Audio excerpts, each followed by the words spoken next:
buenos días, bienvenidos. Miércoles 4 de abril, yo soy Anderson Boscan desde la Plaza Foch, desde el Sweet and Coffee de la Plaza Foch. Esto es News and Coffee, el programa de entrevistas matutinas de La Posta para revisar la coyuntura política y la actualidad nacional. Hoy, mañana fría, déjenos saber cómo está su ciudad, desde donde nos miran. Empezamos enseguida, en caliente.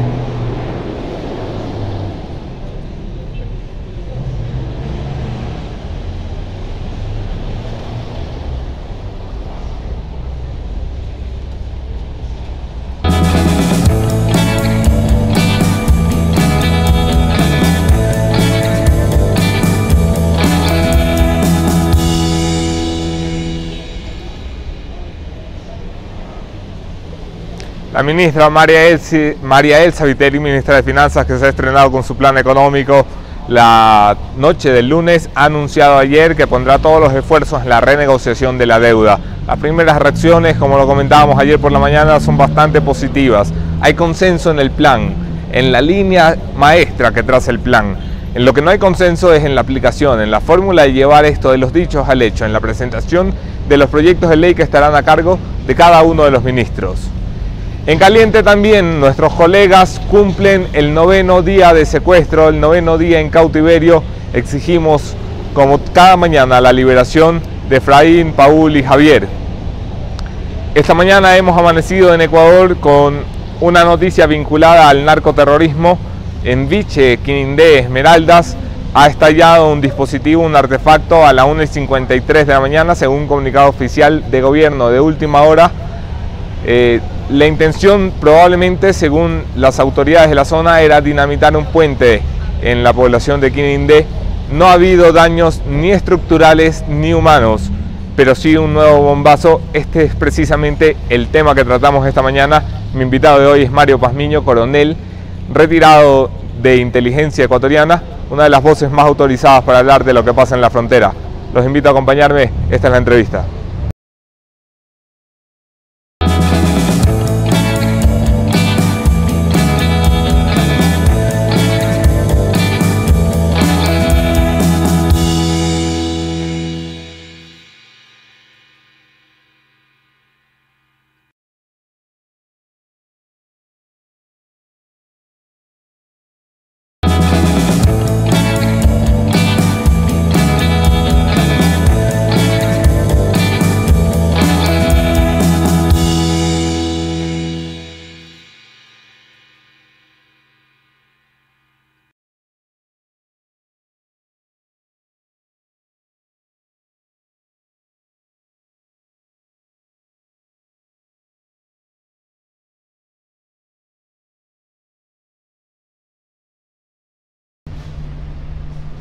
Bienvenido, coronel Mario Pazmiño. Amanecemos hoy con un nuevo bombazo en la frontera. La última vez que estuvimos reunidos en esta misma mesa, 28 de enero 2017, el narcoterrorismo recién empezaba en Ecuador. ¿Qué tanto ha avanzado desde entonces? Creo que la guerra asimétrica que en esa ocasión habíamos iniciado manifestando que recién comenzaba, recién daba sus primeros pininos, hoy al momento ha tomado más forma. Creo y estoy convencido de que esta guerra asimétrica ya se ha posicionado en una zona específica del país. Al momento las disidencias o los grupos residuales están comenzando a pelear un posicionamiento. Pasaron de la marcación de zona, que es una de las estrategias que se tiene, a manejar el concepto de una zona controlada, que es lo que están haciendo en el sector de Mataje hacia adelante y la provincia de Esmeraldas. Vemos un accionar mucho más rápido en esa área, ¿no? Los reportes de esta mañana hablan de un artefacto que ha generado 2 detonaciones. La intención, al parecer, era dinamitar o volar un puente en la población de Viche, en Quinindé. ¿Qué tanto puede decirnos al respecto? Bueno, yo creo que el mensaje que está mandando el grupo disidente es básicamente de que en esa zona, en esta zona de la provincia de Esmeraldas, el grupo es el que está manejando las actividades y por lo tanto le están diciendo al gobierno: señores, podemos afectarles donde ustedes más les duele, donde ustedes tienen estructuras estratégicas, los podemos afectar, son vulnerables y dejen de estar poniendo una posición clara de presencia militar en el área, porque caso contrario vamos a continuar con este tipo de bombazos. Entonces, es un mensaje muy claro lo que están mandando al momento, y considero que las autoridades tienen que aunar esfuerzos, mejorar su sistema de colección de información para poder actuar de una manera mucho más eficaz. Las primeras detonaciones se dieron en San Lorenzo 27 de enero contra un destacamento policial. Correcto. La segunda detonación se dio cerca de un destacamento naval. La tercera detonación cerca de un destacamento de las Fuerzas Armadas, que terminó matando a 3 de nuestros infantes de Marina. Todos los organismos de seguridad alertados vía bomba. ¿Qué quieren decir? Bueno, lo que quieren decir al momento es que existe un control ya total de un área. Y eso es lo grave. Si usted me cree que el área no la controla nuestra Fuerza Armada, sino... No, permítame, no sé si podemos desde allá ver esto, ¿no? Si lo puedes acercar allá, no sé, ahí. Pero estos son los diferentes eventos que se han presentado. Los que están marcados de rojo son los atentados con explosivos, y los que son, o los que están de amarillo, son los de enfrentamientos armados que se han dado. Esto es sumamente grave porque en cada uno de estos episodios vemos que se está comprometida la seguridad del Estado ecuatoriano. Y si me permiten dar la vuelta a esto de acá, y ustedes observan esto aquí, ahí está el famoso Corredor del Pacífico, que es este que atraviesa aquí.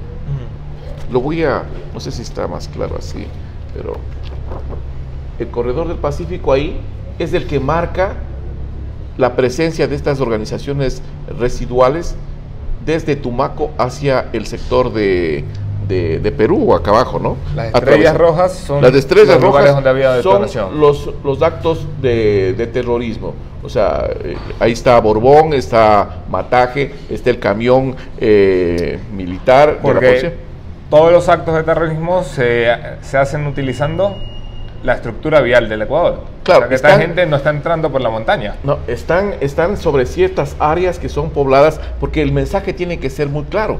El mensaje tiene que ser: estamos aquí, ya estamos algún tiempo acá y nos quedamos aquí, les guste o no les guste. Ese es el mensaje que le están mandando las autoridades. Por eso que la pregunta que tú me indicabas o me formulabas inicialmente, yo creo que están poniendo mensajes muy claros sobre el accionar de la fuerza pública en el área, y también sobre el accionar de esta disidencia en esa área.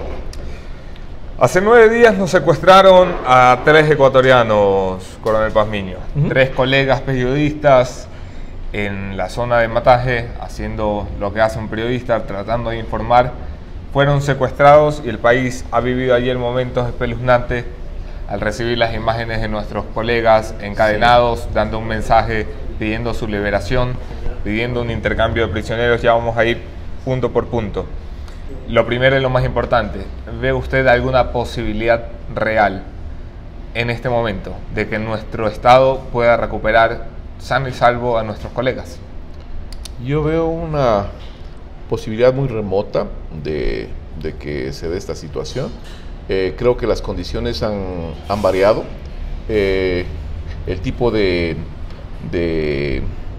requerimientos que están haciendo para la liberación de los 3 periodistas secuestrados son requerimientos que le ponen al gobierno en una posición muy débil, y le ponen contra la pared, y eso pues va a dificultar el proceso de negociación en sí. Contamos con un equipo de negociadores de UNACE altamente profesionales, indudablemente, que se les va a hacer más difícil el manejo de esta negociación, en virtud de que las condiciones han variado y han cambiado. Recuerde que la primera prueba de vida fue con las personas sin ningún tipo de exigencias, las personas en un escampado, todos tranquilos, relajados. Al momento no, vemos que están moviéndoles a estas personas, a los periodistas, están con con ropa de fatiga guerrillera, que se llama, los pantalones anchos para caminar en la montaña. Están con botas, si ustedes observan las botas, están las botas también sucias, quiere decir que se están desplazando. Están con las mochilas. Están en constante movilidad. Sí, es parte. Están con las mochilas de transporte, que son esas fundas rojas que está a un costado derecho. Hay una funda negra que está al costado izquierdo. Son fundas que se utilizan para el transporte de donde ponen alguna mudada y nada más para que puedan. Y las cadenas, que lamentablemente estamos observando este tipo de trato inhumano. Este tipo de cadenas son para mantener el control en los desplazamientos y que no puedan fugarse, y también para mantener... ¿Las cadenas se usan todo el tiempo o se ponen para la foto, se ponen para el mensaje, para aterrorizar? Todo el tiempo. Las cadenas se utilizan todo el tiempo para desplazamientos, porque es una forma de controlar. Han visto que la persona más alta, que está al costado izquierdo, tiene una cadena muy larga, ¿no es cierto?, la que va al piso. Esa cadena está, digamos, llevada por otro guerrillero o por uno disidente para controlar el movimiento de estas personas, de los periodistas, y también sirve para que en un lugar cerrado puedan todos ellos estar casi inmovilizados, porque si se mueve el uno tienen que moverse los tres automáticamente. Entonces es una forma de control perversa, pero es una forma de control que utiliza la guerrilla. La única forma de mantener la esperanza de traer a nuestros colegas con vida es la negociación. ¿Hay posibilidades o está capacitado nuestros organismos de seguridad, o es imposible la situación un operativo militar que logre su liberación? Bueno, las opciones, no quiero yo meterme en el campo porque no quiero opinar sobre lo que está haciendo la No me gustaría valorarlo el trabajo de nuestras autoridades, que más bien merecen nuestro respaldo en este momento, sino las opciones. ¿Hay hueco para una operación militar? Yo creo que hay esperanzas, es lo que puede existir, pero necesitan una buena colección de información. Por otro lado, yo creo que el proceso de negociación implica este tipo de toma y dame, yo doy esto, tú me das esta situación, y eso no va a durar de aquí a una semana o 15 días, puede durar un año, 2 años. Recuerden ustedes que los procesos de negociaciones que se siguen en Colombia son procesos sumamente largos, en los cuales pues han pasado, hay personas detenidas por algunos años. Por años, y bajo condiciones de vida extremadamente graves. Entonces yo sí creo que las autoridades están poniendo todo de su parte para que esto pueda solucionarse lo más rápidamente posible, ¿no?, que es lo que esperamos todos los ecuatorianos. Recordamos que este conflicto, además de los 3 periodistas que han sido ya detenidos, secuestrados, ya nos ha dejado un saldo de 3 infantes de marina, 3 soldados muertos y un soldado que está amputado sus piernas, que también es la cuota que está poniendo Fuerzas Armadas en la defensa de la soberanía nacional y en el combate contra esta delincuencia organizada. Entonces, es grave la situación. Vamos a las primeras condiciones. Como les he contado en este programa en ediciones anteriores, lo que hemos visto ayer, las exigencias que se nos han hecho públicas ayer en la cadena RCN de Colombia, son las exigencias iniciales con las que empieza el proceso de negociación. Esas exigencias han ido cambiando y están bajo reserva por evidentes razones. ¿De dónde arranca este conflicto? ¿Por qué el 27 de enero nos levantamos con una bomba, coronel Pazmiño? Este conflicto arranca por el trabajo, yo diría, profesional de nuestras Fuerzas Armadas y la Policía Nacional al caer sobre una caleta. Justo una caleta que atraviesa este corredor que había marcado acá yo, que es el corredor del Pacífico. Esta caleta se encontraba aquí. Y el día 12 de enero se produce un allanamiento a esta caleta como parte del operativo, que se llama Impacto 13. Este operativo Impacto 13 produce esta captura de este material, que es el que está siendo expuesto, y este tipo de captura lo que genera es 3 detenidos. Estos detenidos que se encuentran aquí, que están en el recuadro, son los que posiblemente Guacho es la persona que está tratando de recuperar. O sea, Presumimos que estos tres pertenecen a la banda de alias Guacho. Correcto. Y son los tres por los que quiere por los tres, la por vida los, de que nuestros quieren, tres colegas. por los que quieren pedir su liberación. Pero lo interesante aquí es... ¿Cuál es el estado actual de estos tres señores? Bueno, de lo que sabemos están detenidos, creo que uno o dos, no es oficial esto, son colombianos, que me imagino que fueron ya deportados, y el otro está aquí, que era ecuatoriano. Pero ¿por qué Guacho está empeñado en que estas personas recobren su libertad? Porque quiere dejarle un mensaje al resto de las disidencias que están en el área, de que él no es como los anteriores comandantes del secretariado de las FARC, que cuando caía uno o dos elementos los dejaban ahí, que se vayan a la cárcel. No, él dice, señores, el momento que cae un miembro de la organización nuestra residual, nosotros nos vamos a buscar por donde sea, pero lo sacamos. Si tenemos que enfrentar al gobierno, lo hacemos. Entonces, es una muestra de liderazgo dentro de esta estructura pequeña. Es una muestra también de cómo se van a reacomodar las fuerzas bajo un liderazgo de una persona que no deja o no abandona a sus coidearios, en este caso delictivos, y lo que está diciéndoles que están o se van a jugar todas las cartas para liberar a estas personas. Lo grave de esto, de esto es que le ponen en una posición sumamente grave al gobierno, porque estas personas ya fueron juzgadas, están detenidas por este tipo de material capturado, y no sé si es que Colombia también esté en condiciones de devolver a estas personas. Entonces la negociación se vuelve mucho más difícil. Ese sería el primer punto de partida dentro de esta situación. Vamos a analizar el papel de alias Guacho, Coronel Pazmiño. Leía un comentario de Ramiro Aguilar, un político, netamente político, que da muchas valoraciones que yo tengo a bien tomar. Decía Ramiro Aguilar esta mañana, alias Guacho es un terrorista y un narcotraficante. Sí. ¿Tiene capacidad operativa? Sí. Pero no tiene la fuerza para someter a un Estado. ¿Coincide? Coincido en las tres, menos en la última. Okay. En la última, ¿por qué no? Porque no se necesita, ellos no buscan someter al Estado como tal. Ellos lo que necesitan es controlarle a ese Estado indirectamente, que es lo que necesita, eso es lo que impone una guerra asimétrica. No es necesariamente el enfrentamiento de una fuerza tan pequeña como 50 hombres contra dos países, porque están al momento una fuerza, la fuerza Hércules de Colombia y gran parte de las fuerzas especiales ecuatorianas trabajando en la frontera, contra 50 hombres. Lo que quieren demostrarles es que tienen la capacidad de afectar a los dos países sin ningún empacho en hacerlo. Pongo ejemplos concretos. Fueron y golpearon las torres en el departamento de Nariño, cerca de Tumaco. Sí. Se bajaron 2 o 3 torres. Dejaron a la población sin luz. Por eso es que el Santos reacciona y pone la fuerza Hércules. En Ecuador han puesto bombas donde es y donde no es. Le pegaron a la policía, le pegaron al retén de la infantería de marina, les pegaron a los patrullajes, le acaban de poner una bomba, 2 bombas, la una no estalló y la otra estalla en el puente del río Chiche, entonces, del Biche. Con lo que están diciéndole, señores, estamos en capacidad de seguir haciendo esto y mucho más.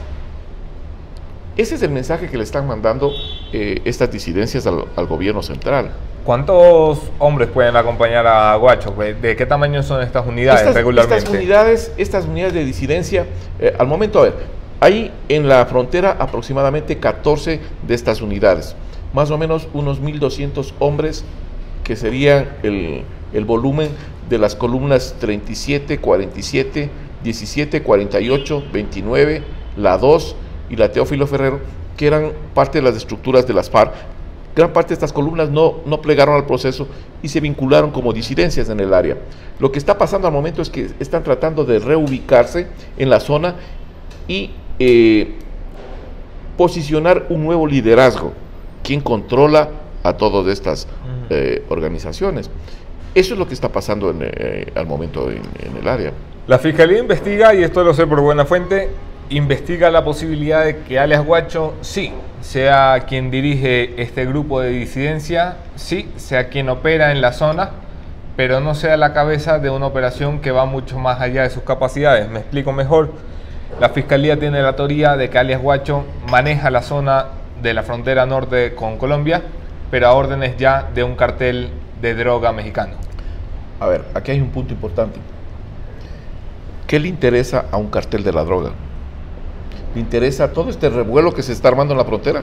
¿Le interesa que fuerzas militares y policiales cierran toda una zona? No le interesa eso. A un cartel de la droga le interesa mantener una clandestinidad en sus operaciones. ¿Cuál es el negocio? Sacar la droga. Si hay mayor cantidad de controles, no va a poder sacar la droga. Entonces, más bien, esto le está perjudicando a estas estructuras de narcotráfico con las acciones que están haciendo estos grupos residuales. Sin embargo, necesitan de esos grupos residuales para mantener el cordón del Pacífico, el corredor del Pacífico. Caso contrario, tampoco ellos van a estar libres. Entonces, es una mezcla de intereses entre unos y otros. Sin embargo, de ello, yo creo que los carteles en el sector, en el área, van a tratar de imponer su posición allá. Recuerde que este no es un negocio, esta no es una guerra por territorios, no es una guerra de posiciones, no es una guerra por controlar áreas, esta es una guerra económica. De la droga. Exactamente, es una guerra económica delictiva y es una guerra en donde el principal actor y el más afectado es la población. Hacia allá es lo que van a afectar. Vamos a seguir conversando con el coronel Mario Pazmiño y doy paso a algunas preguntas de la audiencia para que vean que no les pido que comenten por gusto. Coronel Pazmiño, ¿cree usted que debe regresar la base de Manta, sí o no? Rosana Fabricio. Yo creo que la base de Manta cumplió su papel importante. Creo que lo que se necesita al momento es una mayor cooperación de parte de no solo de Estados Unidos, de todos los países que quieran colaborar para mejorar las condiciones de seguridad, no solo en el país y en Colombia, sino en la región, que eso es lo importante. La base de Manta ya pasó yo diría su historia, su momento en el país. Creo que ni los mismos americanos van a tratar de colocar una nueva base de Manta, teniendo al momento ya como 9 bases en Colombia, que cumplen más de lo que cumplía la base de Manta en su actividad contra la lucha al narcotráfico. Sin embargo, en su visita, el delegado del Comando Sur ante Ecuador, en su visita a Ecuador, disculpa, ha dicho, más que un plan de Ecuador, a mí me gustaría implementar un plan Sudamérica. Eso es diferente, porque a los americanos también les interesa un control del área que permita manejar de mejor manera este gran fenómeno que es el narcotráfico y cómo les está afectando a nivel de Estados Unidos y a nivel también global. Entonces necesitan un control. Recuerden que aquí están los dos más grandes productores de cocaína del planeta, Colombia y Bolivia, y también Perú, que le sigue atrás, y el principal consumidor de cocaína, Brasil. ¿Cree usted que están haciendo un buen trabajo los ministros encargados de las áreas de seguridad? Le preguntan. Voy a ser muy sincero. La demostración que acaba de tomar el señor presidente de la República el día de ayer al convocar un comité de asesores de seguridad, les está diciendo políticamente a los ministros del Interior y Defensa y a los mandos militares y policiales que se hagan a un lado, porque él ya no confía. Ese es el mensaje que está mandando políticamente el momento que se reúne aparte, sin que estén presentes estos asesores, que son los llamados a estar en estas reuniones y direccionar cualquier tipo de asesoramiento con relación al tema de seguridad nacional, y no están presentes, y el presidente dice, no señores, yo quiero que me den este grupo asesor otras ideas. No contaminado. Entonces, lo que está diciéndoles es, no confío en ustedes, háganse a un lado, yo confío en otras personas que, para mi criterio, tienen un criterio mucho más claro del problema. Otra pregunta, coronel Pazmiño, ¿qué tipo de medidas de seguridad recomienda se implementen con carácter urgente en la zona conocida como el Corredor Pacífico que nos describe? Bueno, lo primero y lo fundamental, creo que es necesario pedir un reforzamiento de los sistemas de inteligencia. Tiene que reestructurarse a la brevedad posible todo el sistema de inteligencia nacional que el anterior gobierno lo destruyó.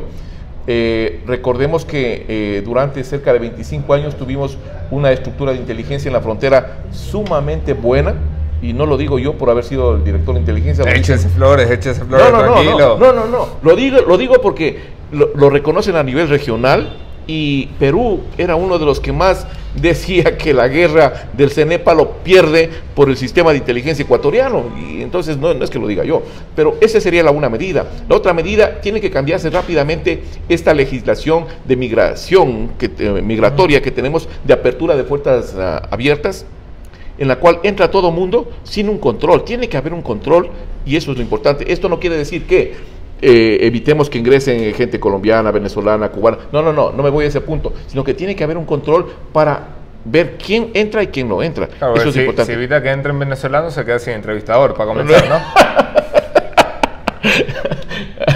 Carlos Pazmiño, sí. ¿Esto se queda en la frontera? Esto no se queda en la frontera, esto va a comenzar a permear hacia el interior del país. La primera demostración de que esto es verdad es lo que acaba de pasar el día de hoy, en la madrugada, a la 1:30 de la mañana, un bombazo en el límite del cantón Quinindé, entre Esmeraldas. Eso lo que está indicando es que tienen la capacidad de desplazarse hacia otras áreas, y eso es lo ¿Cuál sería el interés de ir entrando al interior del país? Demostrarle al gobierno y a la fuerza pública de que son vulnerables y que pueden ser afectados en cualquier parte de su geografía, en cualquier parte de la ciudad. Al momento están centradas en una provincia, pero recuerde usted que la zona que fueron marcando estuvo primero en el sector de San Lorenzo, luego se amplió un poquito más, luego un poco más, y ya salen de esa área y se pasan a otro cantón, ya es Quinindé. Recuerden también lo que le dicen en la segunda parte del video, según lo que hay algunos sí. Permítame, solo lo veo acá.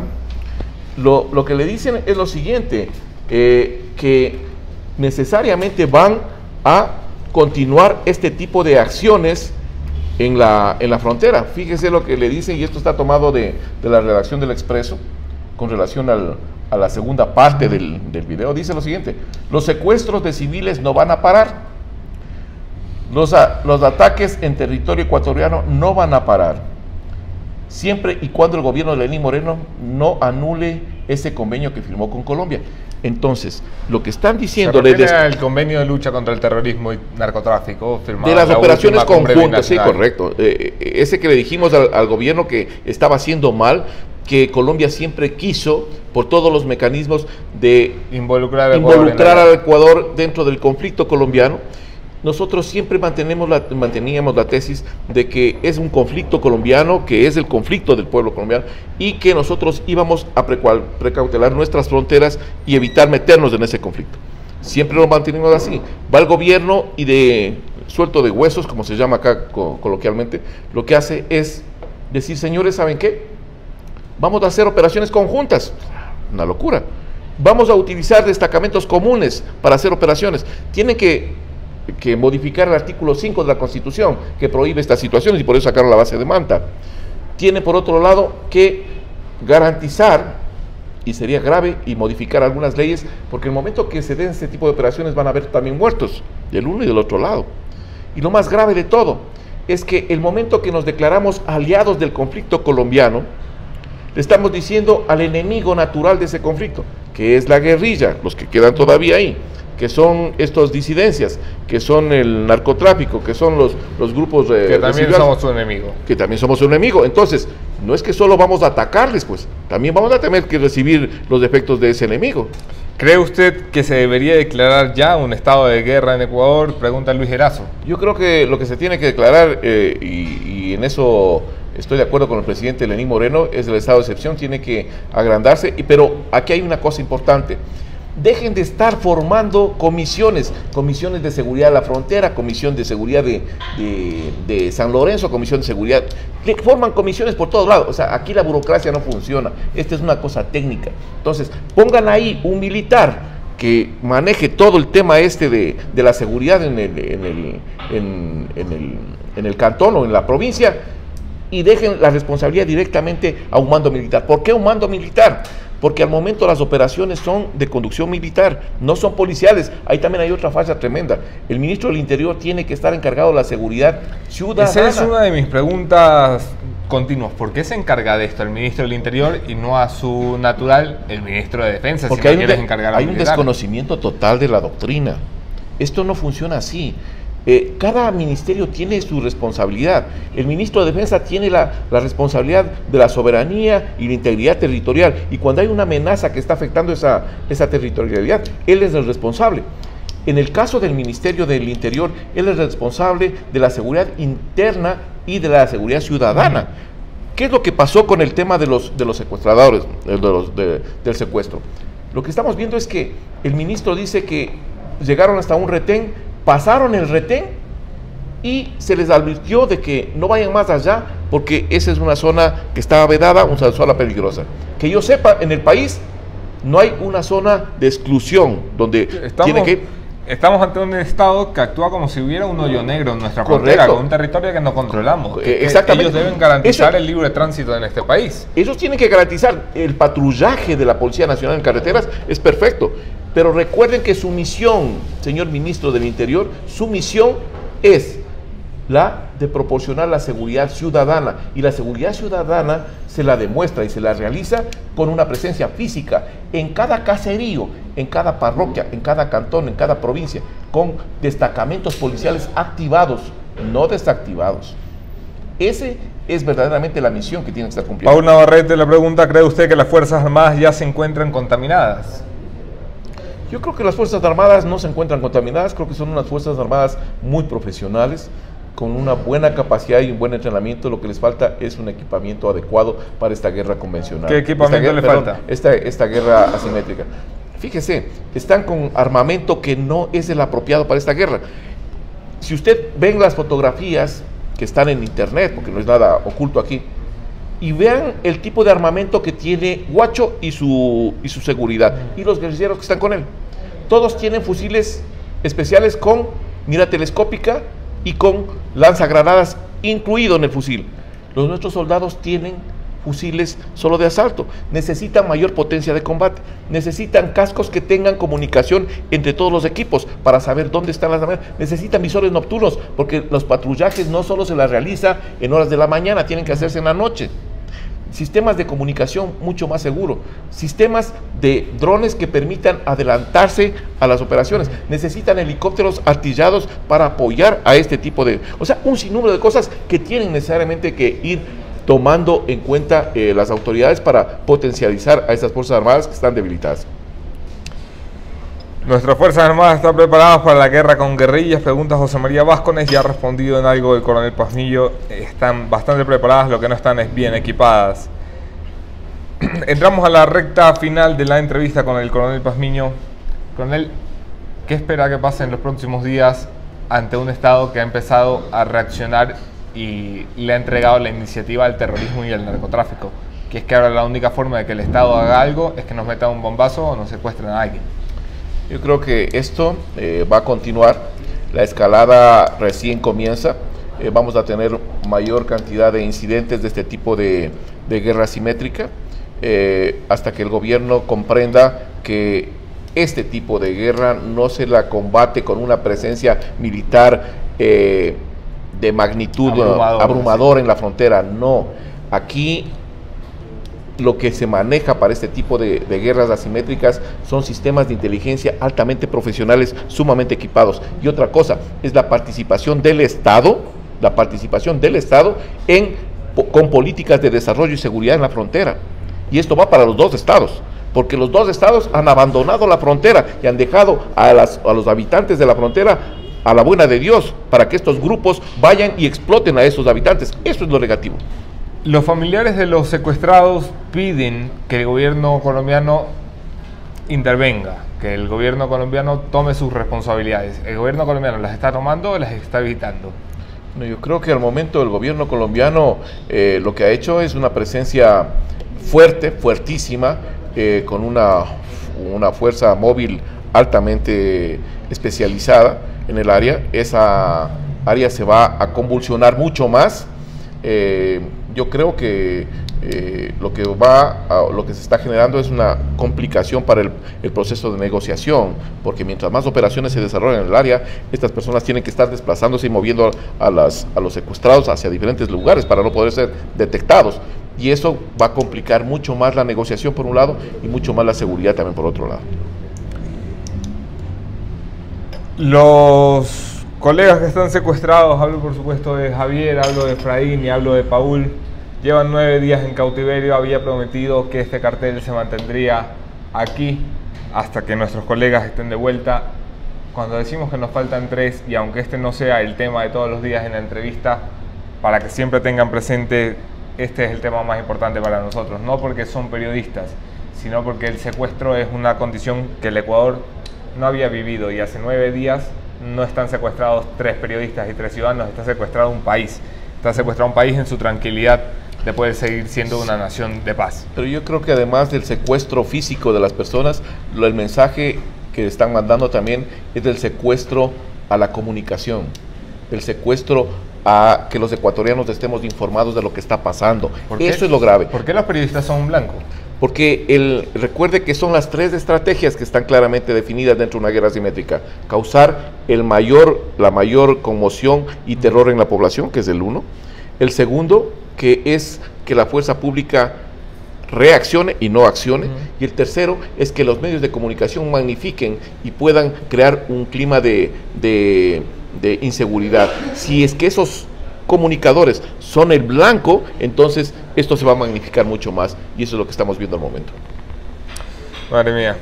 Coronel Pazmiño, muchas gracias por atender la invitación. Siempre se nos queda corto el tiempo con usted. No, más bien cuando gusten estoy a las órdenes siempre. Es un placer. Encantado. Gracias a ustedes por conectarse también. Gracias por sus comentarios y sus preguntas. Espero haber procesado la mayor cantidad posible. Nos vemos aquí enseguida con la conclusión. Esto es El Punto Final.